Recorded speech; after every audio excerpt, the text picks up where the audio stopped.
Welcome to New Mexico Restaurants Now, where you get the inside scoop on the food scene across New Mexico. This episode is brought to you by NMRA's Chef Table sponsors. These businesses provide the most generous level of support to help keep our restaurants protected, informed, and successful.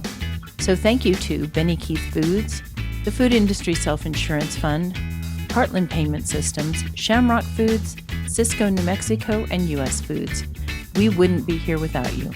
I'm Carol White, CEO of the New Mexico Restaurant Association, and our guest today is Ed Pulsifer with the Fonda Hotel in Santa Fe, New Mexico. Thanks for being here, Ed. Thanks for having me, Carol. So I want to talk, La Fonda has such a rich history, and I've been going there since I was a baby probably. But so talk to us a little bit about, I want to know a little bit about you and your history. I know we've known each other for 20 years. 20 years at least. And so let's talk about you and how did you get into the industry? Well, native New Mexican. I was born in Kirtland. Grew up between Albuquerque and the San Francisco Bay Area. Spent every summer vacation with my dad, fishing and camping, just love New Mexico. And I moved here permanently in '82 to finish school at UNM.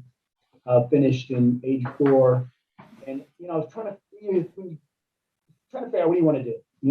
I was in the hospitality tourism program when Dr. Eddie Dry had it years ago. They don't have a program anymore. So my brother-in-law was working at the Hilton at that time. He said, "Hey, we've got an entry-level position in sales." So I started with the Albuquerque Hilton, 1985. I was there for about a year and a half. Then he went over to Sheraton Old Town at the time, which is now Hotel Albuquerque. Said he needed a sales manager there. And then I was at Sheraton Old Town from 86 to 99. Most of that as a director of sales. Then I had the opportunity to go to the Albuquerque Convention and Visitors Bureau. I was there from 99 to '04 as VP of Convention Sales, which was a great experience. Had a team of 18, and we promoted and marketed Albuquerque for citywide conventions, individual hotel groups. And then I went to Heritage Hotels and Resorts from 2004 to 2012. I was there for 8 years as VP of Sales and Marketing, and then I had the opportunity to come to La Fonda. The GM at the time, who I knew, said, "My director of sales is retiring. Would you be interested?" And I said, "Absolutely," because people don't leave this hotel. The longevity is just incredible unless they retire. So I've been here now. April will be 10 years at La Fonda, and it's the best place I've ever worked. I love the history. I love our clientele, committed ownership. So that's kind of my now 37 years of background in New Mexico. I didn't know you were from somewhere else. Very cool. Yes, from two places. Albuquerque, I was born, but I grew up my mom was from Berkeley. Interesting. So let's talk. Now, I have to tell folks, just recently I was at La Fonda for a conference, and you walked into the room as we were cleaning up, and you were talking to some folks about the history of that particular room. Right. And what I heard is that Ed is our resident historian. He knows everything about the hotel. And what I heard about that room was just spectacular. Things you wouldn't know unless you talk to Ed, right? Right. Well, unless you're a Fred Harvey fan, which you'll know a lot about Fred Harvey, or they don't know anything, or they've heard of the Harvey girls, things like that. So I grew up with a couple of the twin Harvey girls. Beverly and Burdette. Beverly and Burdette were my father's and mother's good friends, went to school with them. So I knew the Harvey girls when I was young. And then my grandmother would come from San Francisco and stay summers at the La Fonda in Santa Fe. And so we would run up and down the hallways, etc. I've had a ghost experience there, not when I was young, thank God. I wouldn't have gone back. As an adult, I had a friendly ghost experience. But anyway. Where did you have that? I'm just curious. Where was the experience at? It was, it used to be a large suite. I think now it's your deck. It's on the fifth floor. There's a lot of, that's why I asked. If it's on Yeah. the fifth floor, it's like where 501 is, a lot of activity up Yeah. Yeah. Very interesting, there. very eerie, you know. Um, yeah. So anyway, that's fun. But let's talk about La Fonda because it does have such a rich history. Give me an overview because we only have about 20 minutes, Okay. 20 Uh, 25 minutes, but and I know you know so much about it, but give me an overview. I'll give you just the quick Reader's Digest version. So this is actually the oldest lodging corner in the country. There has been forms of lodging going back to the 1610 roughly time frame, but back then it would have been there were houses along this corner, most likely built by Pueblo Indians. And you have to remember you had the late 1500s, the El Camino Real coming from Mexico City to Santa Fe. Then this is the 200th anniversary of the old Santa Fe Trail, and you have the old Spanish Trail. So you St. Louis, Southern California, Mexico. Santa Fe has always been one of the biggest trading hubs, west of the Mississippi. So, obviously people would stay for a few months to trade goods, rent homes. Then in the 1830s, the Exchange Hotel was built. I don't know if I can show pictures or Yeah, not. yeah, There's an sure. actual photo of the corner of Old San Francisco and Santa Fe, Old Santa Fe Trail. And this hotel was built in the 1830s. Then in 1919, a group of local citizens formed the Santa Fe Building Corporation and decided that Santa Fe needed a new hotel.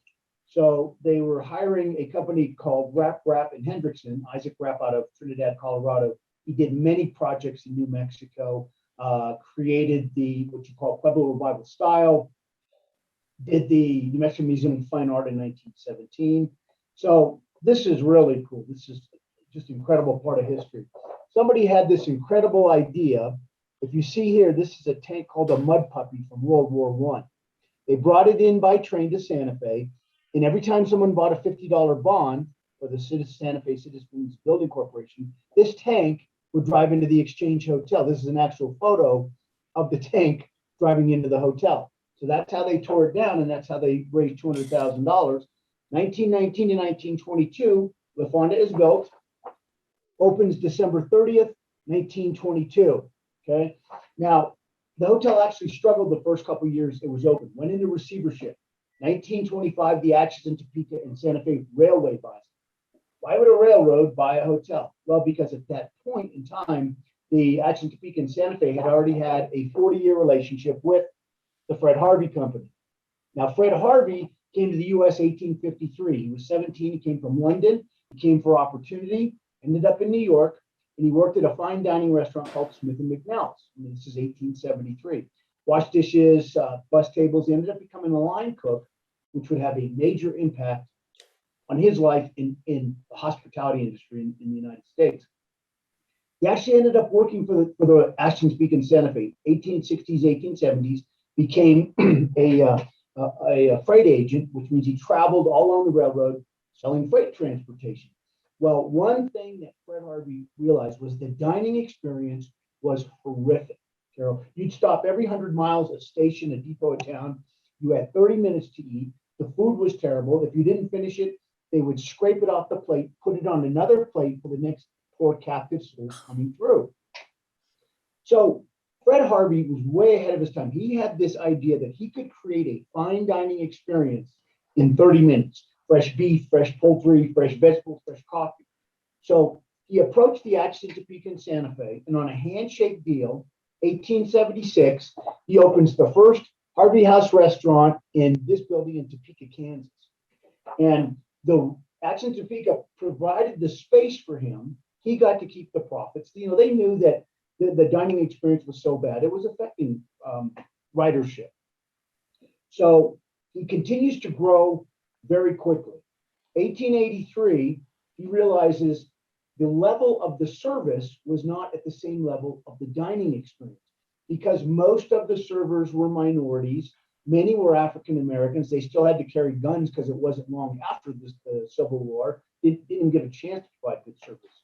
So 1883, Tom Gable out of the Raton Harvey House creates this concept, Harvey Girls. This was a very radical concept for 1883. It was like the first women's movement. So the Harvey Company would recruit in the East. You had to be a single white female between the ages of 18 and 30. And you were sent to St. Louis for training. You had to sign at least a 6-month contract and remain single for the duration of that contract. You lived either at the Harvey House restaurant or the Harvey Hotel. You had the black and white uniforms, hairnets, no jewelry. You had curfews and a house mother. You were paid $17.50 a month in room and board. But between 1883 and 1968, there were about 100,000 Harvey Girls. So imagine it's 1880s. You're 18 years old coming from back east. You come to New Mexico. This was the wild, wild west. It was crazy. But they have even been said to have kind of tamed the West because they married these wild cowboys, had kids, had families. So the Harvey Company, Fred Harvey was, those Harvey Girls were so well trained, your cup would be, everything was wired into the next station or town or depot. So they knew what you were going to have. Your cup was placed a certain way if you're going to have coffee, a certain way with milk or water. And they provided a fine dining experience in 30 minutes. The Harvey Company got to use the Chesapeake to transport in refrigeration cars, goods, transport employees to different places. 1901, Fred Harvey dies. His son, Ford Harvey, takes over the business. Incredible entrepreneur, just like his father. In 1902, they hire commission a architect by the name of Mary Coulter, one of the most prominent female architects of all time.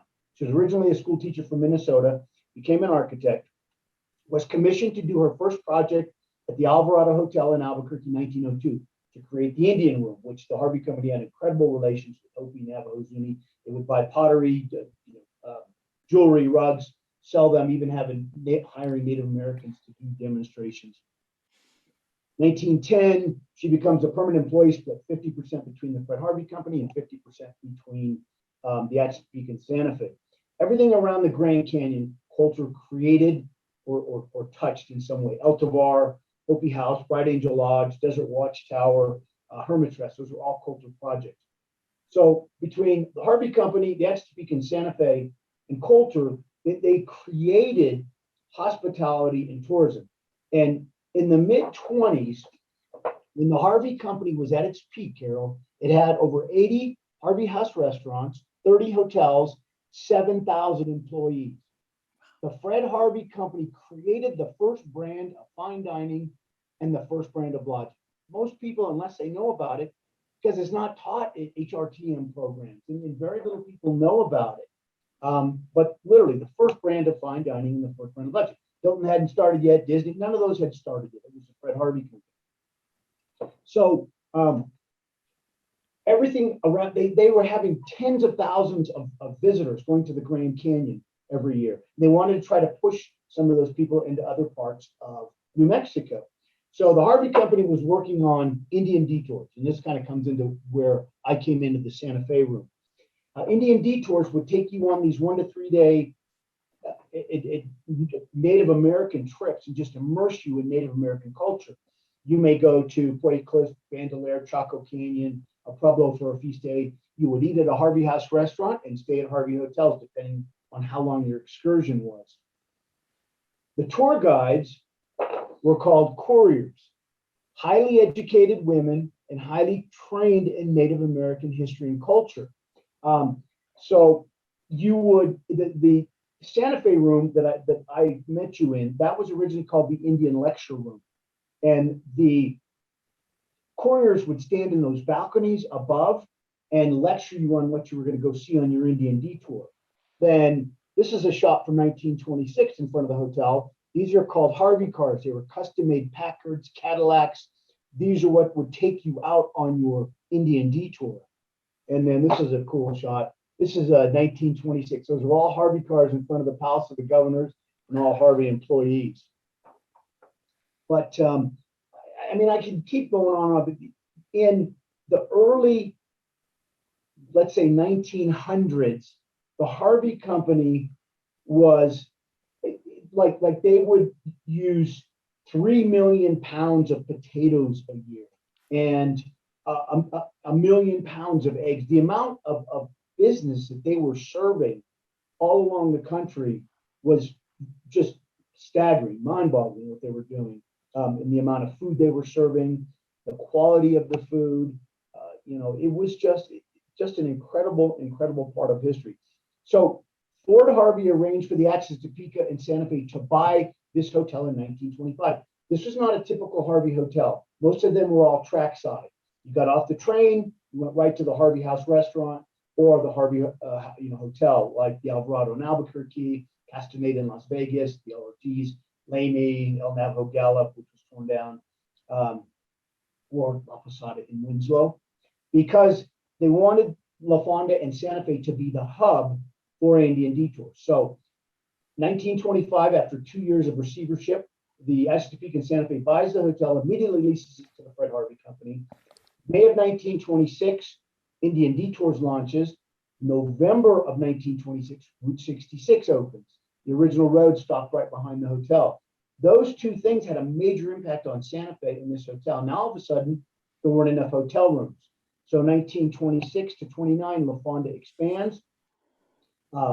It goes from 100 rooms to about 155. Coulter was more of a design architect. She needed to hire a structural architect. She hired an architect by the name of John Galmeen.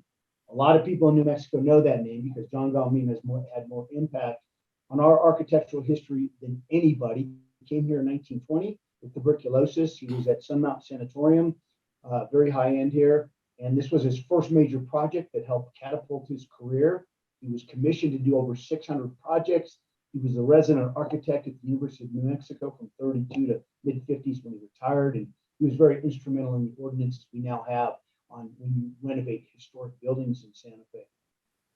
And then just to kind of finish, because I know we're running out of time, 1929, the project finishes. What happens? Stock market crashes, depression, devastating. There was several thousand, Harvey employees laid off. A lot of Harvey houses closed, seasonal. This hotel managed to survive because of Indian detours and Route 66. 1941, we get involved in World War II. The government needed to contract with a company to house and feed all of the military service people being transported by train. Better to get that from the Harvey Company. 1942, the government is looking for a place to build the Manhattan Project. Robert Oppenheimer, who loved New Mexico, he had land in Pecos, horses. They chose Los Alamos because of its remoteness. It sits high on that mesa. But before they could take over the town, which back then the government took over Los Alamos, it was the Boys Ranch, which was a very high-end private school. Oppenheimer had a temporary office at La Fonda. He interviewed and hired Dorothy McKibben in the lobby, who was the gatekeeper of 109 East Palace. Originally supposed to be 500 people, ended up being 5,000. And on Sundays, when people could get off the hill, they would come to La Fonda. You had people eating and drinking here. It was a hub of activity. You had German spies, Russian spies, so much that the government used agents as bartenders, as servers, as patrons, as front desk agents to monitor. If a scientist had too much to drink, they would put him in a room and take his pants till the next day. Wow, Anyway, that's I'm amazing. not making this up. I'm just trying to give you 100 years of history and some real fun historical anecdotes in 20 minutes. And then obviously they test it, Trinity site, July 1945, the rest is history. And then So incredible. to finish it off in the 50s, now you had much more hotel competition with, Hilton and Disney and Howard Johnson. And then in the 60s, when the interstate system came in, basically bypassed everything along Route 66. The railroad, that was the end of the Harvey Company, and they sold in 1968 to AmFac. It was a Hawaii-based company. They only bought bits and pieces, like what's around the Grand Canyon, which is now Xanterra, because that was making money. Most Harvey House, a lot of them were torn down, like the Alvarado in Albuquerque. Unfortunately, this hotel was scheduled to be torn down, but 1968, Sam and Ethel Ballin bought it. They were out of Dallas, paid $1 million for it. He spent the next 40 years putting their heart and soul into bringing this back to life. Could you imagine, one, if La Fonda was not here, and two, if the Alvarado was still where it originally was in Albuquerque, how different it would be? Yeah, well, I can't imagine. La Fonda has been just Yeah. it's a staple in It Santa is. Fe, a staple in New Mexico. And what a wonderful story. And thank you for telling it so quickly. I mean, Yeah, yeah, no, I I can get talk you quick. left a lot of things out. And Um, one thing too, if anybody in our industry, you ever want to read an incredible yeah. book, Oh, Appetite for America, Stephen Fried, he's a professor at Columbia. About 20 years ago, he was at El Tabar, like, who the heck's this Fred Harvey guy? Now the most renowned historian on the Fred Harvey Company. It's a fun read. It talks about, everything they created in the hospitality industry, especially dining. oh, I He can't was wait to so get that. far No, ahead of his time. I've read the other book that you had up there, 109 East Palace. That's a great book too. Yeah. So Yeah, my fantastic parents, book. But my mother actually taught at grade school at the closed city of Los Alamos. And oh, so and they knew the McKibbins, and it yeah. was, I mean, Santa Fe is a small town, Dorothy really. McKibben was phenomenal. Yeah. Yeah. Amazing, And her and amazing. Oppenheimer were very, very close. Very Yeah. close. And that's Yep, Oppenheimer interviewed her and hired her right in the lobby. isn't that fun? That's Yeah. so amazing. Well, and I just have to say that they have kept up those rooms so beautifully, so immaculately. I mean, they've gone through a recent renovation that I love staying at La Fonda. It is, it feels like a cocoon that really takes care of you. And Yeah. I have to say, I had a group of 150 this last summer that was out on the terrace, and we had the most magical night that I It's have ever magical. had. Of Yeah. course, you've got the cathedral bells that ring, and of course they rang at all the right times. And then we had a full moon come up over the mountain, and it was again, and then the sunset was just as magical. Yeah. So, I think of La Fonda as a very magical place myself. It is. It's a very special place. I tell people I get to sell one of the greatest destinations in the world, literally, and one of the greatest historic hotels anywhere. We have over 1,200 pieces of art going back to 1922. It's not for sale. It's not commissioned. 2015, Condé Nast gave us fifth greatest hotel art collection. And just to finish, Carol, we have our own docent-led art and history tours. I have 40 docents that volunteer. They're Wednesdays, Thursdays, Fridays, Saturdays at 10:30. They're about an hour, 10 minutes, just of La Fonda. They're complimentary for anybody. You just sign up with the concierge. We're restarting them March 16th now that the mask mandate has been lifted. So, is that what you were doing? Were you training docents when I saw you, No, I was.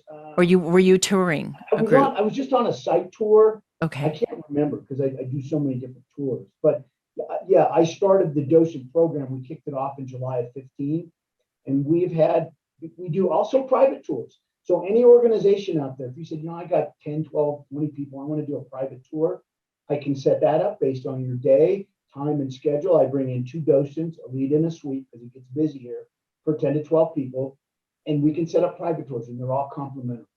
Nice.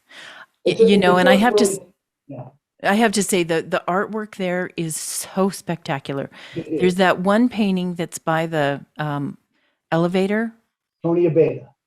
Oh, Yeah, it's I magnificent. every time I see it, it takes my breath away. It's just Yeah, we have a lot of Tony's work here. He's a very good friend of LaFonda. He's Navajo. He lives between Santa Fe and Berkeley.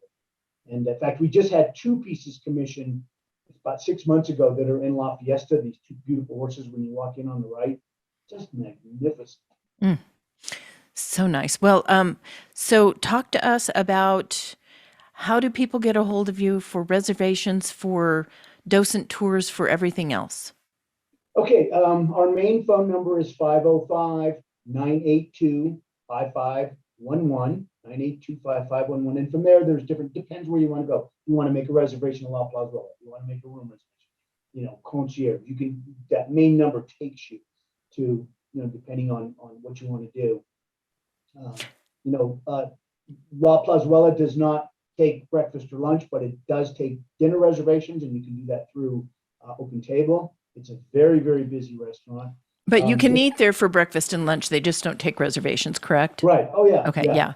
No, I mean, our food is wonderful, and It it is really really good. has a lot of that historical, of what Fred Harvey did.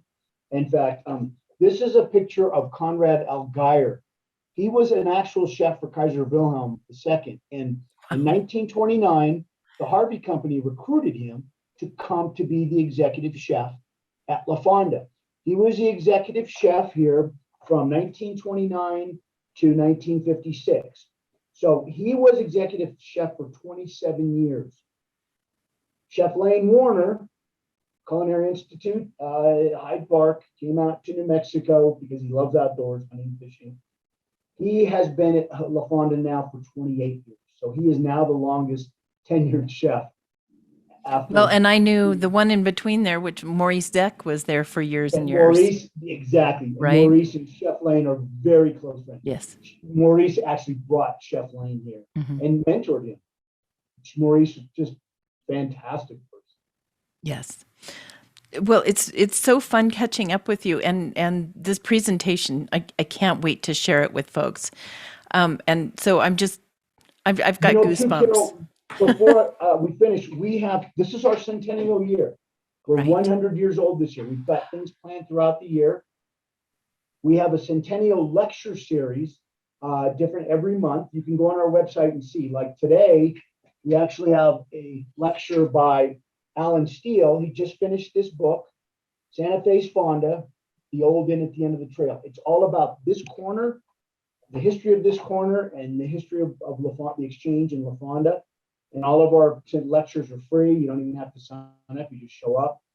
And then next month, Women in History Month, Jenny Kimball, Barbara Felix, Katrina Parks, who did a wonderful PBS documentary on the Harvey Girls in Route 66. We've got a presentation in May with Dr. Audra Belmore, who's the curator of the Galmeen exhibit at UNM, and just wonderful lectures throughout the year, and they're all free. So, and those are all on our website. Well, thank you so much for sharing. This has just been a blessing. Thank you so much, and I can't wait to release it. Sharing the history of this very special hotel, and I really would encourage if anybody wants to do a private tour, you would call me directly because I set those up. My direct line is 505-995-2325.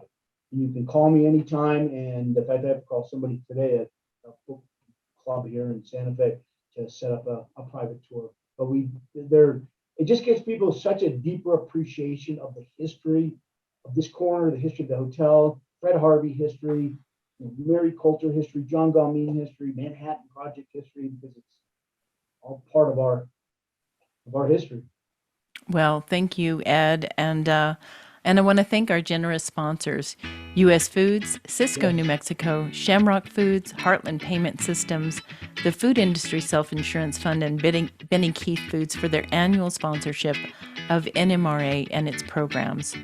Visit nmrestaurants.org to learn more about the Restaurant Association or our Chef's Table sponsors. And thank you for tuning in to New Mexico Restaurants Now. You can watch this and other episodes on the New Mexico Restaurants Now YouTube channel, and you can subscribe to the audio podcasts at Apple Podcasts, Spotify, and Amazon Music. Again, Ed, thank you so much for being here. My pleasure. Thanks for having me.